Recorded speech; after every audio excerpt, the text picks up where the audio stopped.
ચાલો આજે એક સરસ મજાનું વાર્તા ગીત સાંભળવું છે, ગાવું છે. શું કરવું છે? સરસ. ચાલો હું ગાઉં છું, તમે સાંભળજો. વાર્તા ગીતનું નામ છે ટોપી વાળો ફેરિયો. શું નામ છે? આપણે વાર્તા તો કરી છે ને, પણ આજે ગીત ગાઈએ એનું, બરાબર? ચાલો. એક ગામમાં રહે ફેરિયો છગનભાઈ એનું નામ. ગામમાં રહે ફેરિયો છગનભાઈ એનું નામ. ટોપીને વેપાર કરીને ફરતો ગામે ગામ.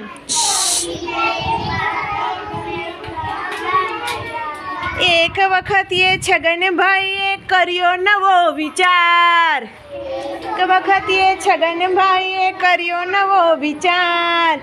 મોટા ગામે ટોપી વેચી પૈસા રડું અપાર. જાત જાતની ટોપી લઈને થેલામાં એ નાખે. નાની મોટી લાલ ગુલાબી સગડી લીધી સાથે.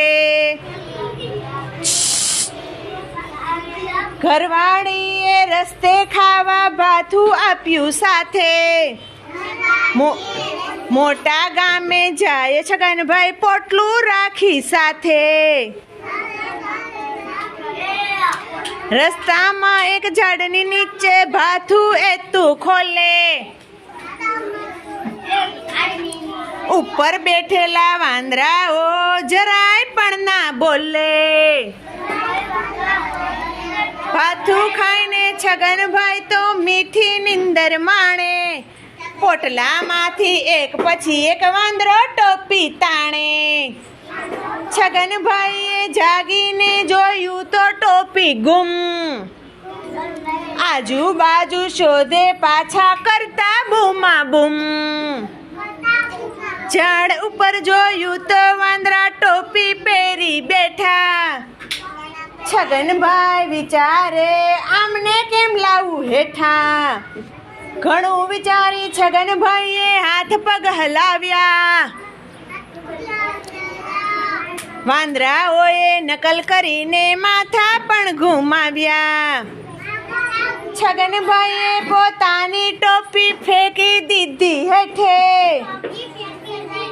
વાંદરાઓએ નકલ કરીને વાંદરાઓએ ટોપી ફેંકી એવી જ નકલ કીધી.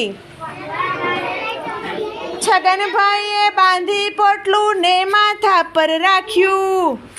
નકલમાં ન હોય અકલે સાબિત કરી નાખ્યું. અને હવે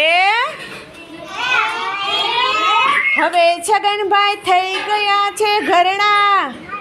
રહ્યા નથી એ નરવા. જુવાન દીકરો નાથું જાય છે ધંધો કરવા.